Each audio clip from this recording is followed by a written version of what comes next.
వైద్యం లేదా వైద్య శాస్త్రం, మెడికల్ సైన్సెస్, జనుల ఆరోగ్యాన్ని పరిరక్షించడానికి, అనారోగ్యాన్ని, గాయాలను నివారించడానికి ఉపయోగపడే విజ్ఞానశాస్త్ర విభాగం. మౌలికమైన విజ్ఞానశాస్త్రానికి, దానిని ఆచరణలో వినియోగించే విధి విధానాలకు కూడా వైద్యం అనే పదాన్ని వాడుతారు. ఆధునిక కాలంలో మానవుల జీవన ప్రమాణాలు, జీవిత కాలాలు పెరగడానికి వైద్యశాస్త్రం ఇతోధికంగా తోడ్పడింది. దారులు వేరైనా గమ్యం ఒక్కటే అన్నట్లుగా వైద్య విధానాలు ఏవైనా రోగిని స్వస్థత చేకూర్చేందుకే అనే విషయానికి గుర్తించాలి. ఒక వైద్య విధానముతో లొంగని జబ్బు మరొక విధానముతో తగ్గవచ్చును. ఈ క్రింద పేర్కొన్నవి కొన్ని ముఖ్యమైనవి: అల్లోపతి, ఆయుర్వేదం, హోమియోపతి, సిద్ధ, యునాని, మూలికా వైద్యం, ప్రకృతి వైద్యం, యోగా, ఆక్యుపంచర్, మేగ్నటోథెరపీ, ఫిజియోథెరపీ, క్రీడల వైద్యం, జానపద వైద్యం, గృహ వైద్యం, భూత వైద్యం, విద్య. వివిధ రకాల వైద్య పద్ధతులకు వివిధ స్థాయిలలో విద్యావకాశాలున్నాయి. పారామెడికల్, డిప్లొమా, సహాయ ఆరోగ్య లేక పారామెడికల్ సిబ్బంది శిక్షణకు సంవత్సర, 2 ఏళ్ల కాల కోర్సులున్నాయి. వీటిని ఆంధ్రప్రదేశ్ పారామెడికల్ బోర్డ్ నియంత్రిస్తుంది. వీటికి ఇంటర్ ఉత్తీర్ణత అర్హత. ఇవే కాక స్వతంత్ర ప్రతిపత్తిగల ఇన్స్టిట్యూట్ ఆఫ్ ప్రివెంటివ్ మెడిసిన్, హైదరాబాద్లో వైద్య ప్రయోగశాల సాంకేతిక శాస్త్రంలో 2 సంవత్సరాల డిప్లొమా కోర్సు, ల్యాబ్ టెక్నీషియన్ 10వ తరగతి విద్యార్హతగా నిర్వహించుతున్నది. నర్సింగ్ 1947లో ఏర్పడిన ఇండియన్ నర్సింగ్ కౌన్సిల్ నర్సింగ్ విద్యను పర్యవేక్షిస్తుంది. ఆంధ్రప్రదేశ్లో వైద్య విద్యా సంచాలకుని కార్యాలయం నియంత్రిస్తుంది. ప్రవేశాలను ఎన్.టి.ఆర్. ఆరోగ్యశాస్త్ర విశ్వవిద్యాలయం ఇంటర్లో మార్కులు ఆధారంగా నిర్వహిస్తుంది. బి.ఎస్సి నర్సింగ్ 4 సంవత్సరాల పాఠ్య విషయము. దీనిలో నర్సింగ్, శుశ్రూష అంటే ఏమిటి, ప్రథమ చికిత్స ఎలా చేయాలి తదితర విషయాల సిద్ధాంతాలు, ప్రయోగాలుంటాయి. ఇంటర్లో శాస్త్ర విజ్ఞాన విషయాలలో ఇంగ్లీషులో 50% మార్కులుండి 17 సంవత్సరాల కనీస వయస్సు కలవారు ప్రవేశానికి అర్హులు. బి.ఎస్సి మెడికల్ టెక్నాలజీ 4 సంవత్సరాల పాఠ్య విషయం. రోగ నిర్ధారణ పరీక్షలు వైద్య ప్రయోగశాలలో ఏ విధంగా చేయాలో నేర్పుతారు. రసాయన, సూక్ష్మక్రిములకు సంబంధించిన, జీవజ్ఞానానికి సంబంధించిన విషయాలుంటాయి. ఇంటర్ విజ్ఞాన విషయాలు, వృత్తి inter, medical lab technology diploma విద్యార్థులు అర్హులు. జనరల్ నర్సింగ్, మిడ్వైఫరీ 3.5 సంవత్సరాల పాఠ్య విషయము.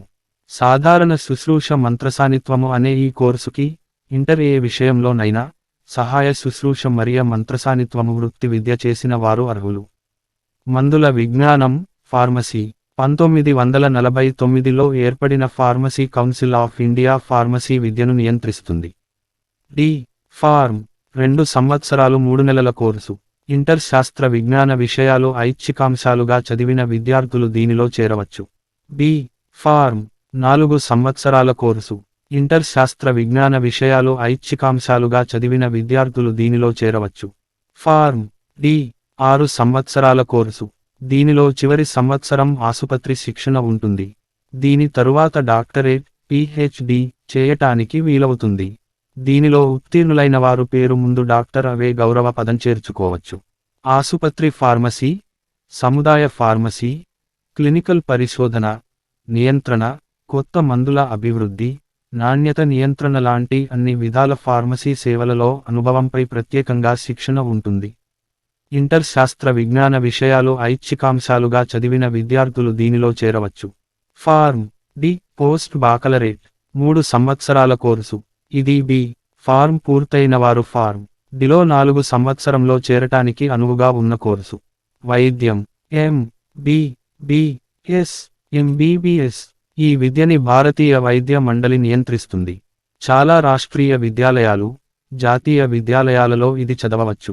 ప్రథమ సంపర్క వైద్యునికి కావలసిన జ్ఞానం, నైపుణ్యతలు, నడవడిక సమకూరేటట్లుగా విద్యా విషయాలుంటాయి.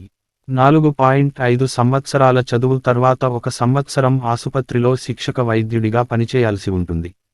శరీర నిర్మాణం, మానవ జీవక్రియలు, జీవరసాయన శాస్త్రం, మానవీయ శాస్త్రాలు, సముదాయ ఆరోగ్యం, రోగము, సూక్ష్మజీవ శాస్త్రం, మందుల శాస్త్రము, నేరపరిశోధనలో సహకరించే వైద్య విషయాలు, రసాయనాల విషతుల్యత, సముదాయ ఆరోగ్యం, వైద్యం, శస్త్రచికిత్స, అనుబంధ విషయాలు ఈ కోర్సులో భాగం.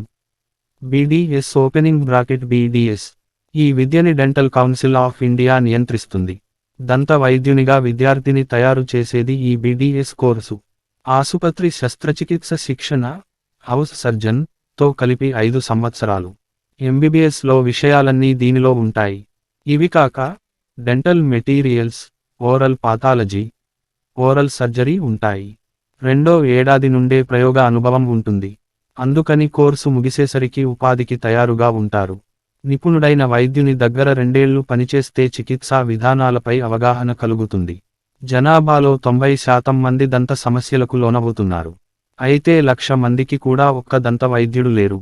అందువలన ప్రభుత్వ ఉద్యోగమే కాక ప్రైవేటు ప్రాక్టీస్కు అవకాశాలెక్కువ.